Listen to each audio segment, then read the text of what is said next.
Narcissistic abuse changes everything, including how you treat yourself. Uncover 10 painful truths about why survivors struggle with self-care. Let's begin. Chronic guilt for resting. If you were conditioned to always be productive, useful, or available, rest might feel wrong to you now. Narcissists often expect the world to revolve around them, and that pressure can force you to stay on constantly. Taking a nap, watching a show, or doing nothing can trigger guilt or anxiety, like you're failing someone or wasting time. It's not that you don't want rest. It's just that you were taught it's unsafe to take it. But rest is not laziness. It's a biological need, and it's also your right. Dr. Nicole LaPera, a holistic psychologist, says, guilt is often just a sign that you're finally doing what's best for you. So when guilt rises up while you rest, try to see it as proof that you're unlearning old survival patterns. Before burnout catches you, can you give yourself permission to rest, even if your old guilt says you can't? Can you relate to this next one? Triggers tied to self-care activities. Have you ever tried journaling, meditating, or even treating yourself only to feel anxious, panicked, or ashamed? You're not alone.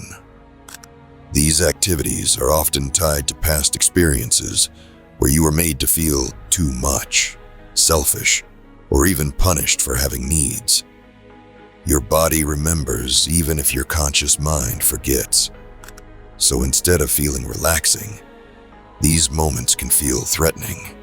Dr. Bessel van der Kolk, author of The Body Keeps the Score, reminds us, when trauma is stored in the body, self-care can feel unsafe until it becomes familiar again. That means it's okay if things like baths, journaling, or silence feel uncomfortable at first. Start small, stay kind, and give yourself time to feel safe in peace.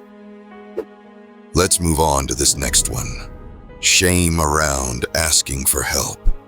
If you grew up around a narcissist, you were probably taught that needing help made you weak. Vulnerability might have been mocked, punished, or used against you later. Over time, that sends a clear message.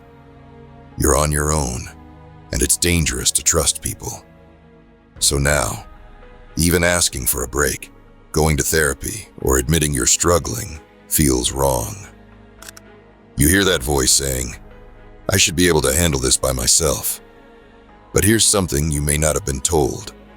Asking for help isn't weakness, it's strength. Human beings are wired for connection. We heal better when we let others in. Charlie Mackesy said it beautifully in his book, The Boy, the Mole, the Fox, and the Horse. Asking for help isn't giving up. It's refusing to give up. So instead of powering through your pain in silence, what would happen if you reached out, even just a little? Let's continue. Perfectionism. Growing up with a narcissist often means you learned love had conditions. You had to be perfect to avoid punishment or earn approval. It might mean you now try to perfect everything, even your healing. If your self-care routine isn't flawless, you might feel like a failure and give up completely. It's a form of self-protection, but it ends up sabotaging your progress. The truth is, self-care was never meant to be a performance. It's supposed to meet your needs, not measure your worth. You don't have to eat clean every day, meditate like a monk, or journal like a therapist. You just have to show up for yourself. The world doesn't need you to be perfect. It needs you real. Next, dysregulated nervous system. Trauma doesn't just affect your mind. It affects your entire nervous system. After prolonged stress or emotional abuse, your body can get stuck in survival mode. So when things finally slow down, your system doesn't know how to handle it. Peace can feel suspicious. Stillness can feel unsafe. Rest might even cause you to feel more anxious. This isn't your fault, it's your biology. Dr. Stephen Porges's polyvagal theory explains that your body will stay on alert even when the threat is gone. That's why self-care can feel so foreign. You're not bad at relaxing. Your body just doesn't believe it's safe yet. But with time, practice, and patience, you can teach your nervous system what safety feels like again. What's one gentle thing you could do daily to show your body it's safe now? Now that we've talked about that, it leads us straight into the next reason. And honestly, this one is even harder to spot because it hides beneath the surface. Over-identification with suffering. This one goes deeper. When you've lived in pain for a long time, it starts to shape your identity. You might start to feel like your trauma is who you are, not just something that happened to you. And if that's true, then healing feels like losing a part of yourself. Self-care, in this case, becomes terrifying because it threatens your familiar pain. But pain is not your personality. It's something you endured, not something you are. As Dr. Tama Bryant says, you can't heal what you've learned to identify with. Letting go of suffering doesn't erase your story. It simply makes room for new chapters, ones where you aren't constantly hurting. You deserve a life beyond the trauma. That hidden wound is painful, but let me ask you, have you ever caught yourself doing this without realizing why?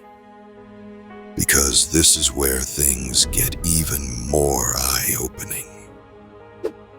Financial instability or control money is one of the most common tools narcissists use to control their victims.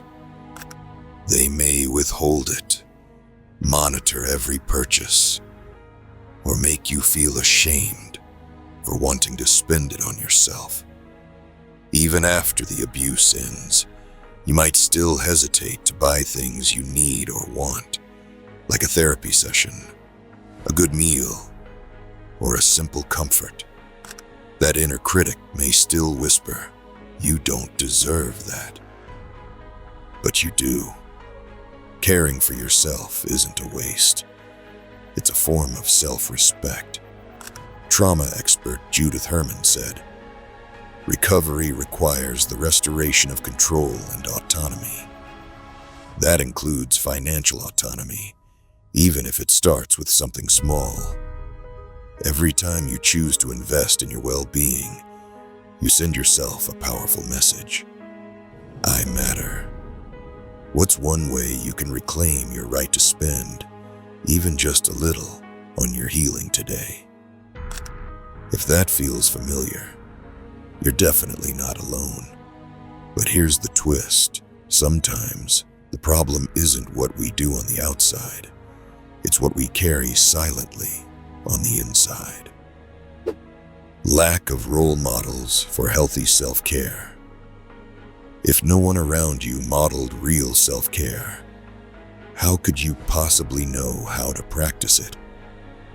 Growing up in a narcissistic environment, you may have only seen extremes: self-sacrifice, emotional chaos, or neglect disguised as independence. So now, even if you want to care for yourself, you might feel lost or unsure where to begin. Here's the good news. You get to learn now. You can create new models based on what feels healthy and grounding to you. It doesn't have to be perfect or aesthetic. Sometimes it's just a glass of water, turning off your phone, or finally telling someone, no. Self-care isn't about what it looks like. but about how it feels. And you get to decide what's right for you. And all of this builds up to one last truth. We've walked through the struggles survivors face, but this final one ties everything together in a way that explains so much. Fear of being seen. The world needs your presence, not your perfection. And more importantly, you need your presence. You've spent so long dimming your light to stay safe, but safety and silence are not the same thing. Being seen can be terrifying when you're used to hiding, but it can also be liberating. When you let yourself be seen, even by just yourself in the mirror, you start telling the truth about who you are. That truth is your power. It's not about being loud or dramatic. It's about standing in your own skin without shame.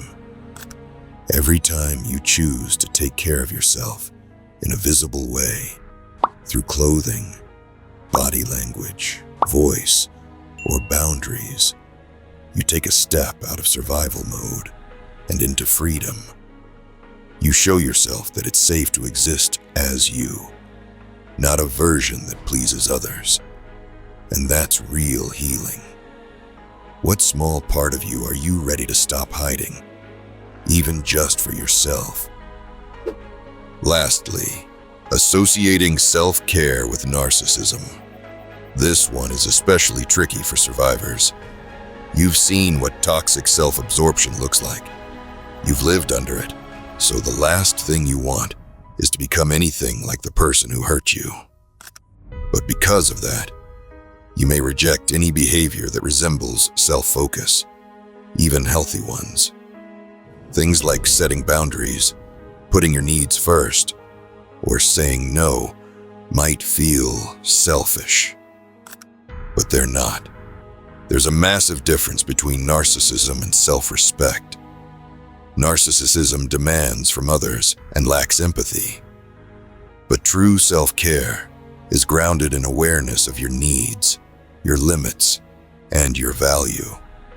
As therapist Nedra Glover Tawwab says, there is a difference between being selfish and setting boundaries. Caring for yourself doesn't mean you're turning into a narcissist. It means you're turning away from what hurt you. It's not self-absorption. It's self-preservation. If you saw yourself in any of these struggles, please know you're not alone and you're not broken. These patterns were survival mechanisms, not personal failures. And every time you pause to care for yourself, you are doing something revolutionary. You are choosing to heal, to rewrite, to become. Self-care isn't selfish.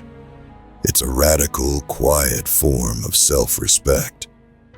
As poet Rupi Kaur reminds us, you don't just wake up and become a butterfly. Growth is a process. What's one small act of care you can offer yourself today? Not because you earned it, but because you already